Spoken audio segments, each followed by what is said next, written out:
ما انت مصر بتحب السوريين؟ ايوه اتفضل يا باشا. كيف تفرق بين السوريين؟ افرق بين مين؟ بين السوريين. سهله خالص يا باشا. عندك مثلا الحلبي لما بيتكلم اجعلها لا الله كرامي لا الله. تعرف اذا بيطلع هذا الحكي نظامي وبتجيبك على البرتوشه بفجك ها بتلاقيه هو عم يحكي راسه دي بتتجوجح على الجوجحانه. ودايما تلاقي الحلبي ماشي في الشارع في جيبه ايه محرمتين عشان لو شاف اي اغنيه شغاله هنا ولا هنا يتفاعل على طول. عندك الشامي مثلا لما بيتكلم اسمعي يا تقبرني اللي بيعرف بيعرف واللي ما بيعرف له الكف عدا. فهمت ولا لا سيد راسي؟ خير رباه. عندك الادلبي مثلا شايف المفتاح ده؟ انزل هاته. ما بنزل. انزل هاته ما ما تخافش. بنزل. لك عليه الطلاق بلي ثلاثه لتجيبه اشوف. ما بنزل.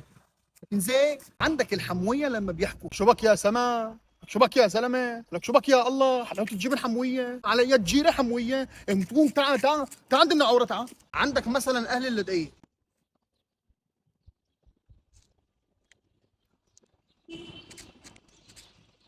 حيوات التاء. وعندك اهل الدير. خليك ثواني بس جاي لك. شكون عم ضحك يا ولد؟ بدك تتكون يا ولد؟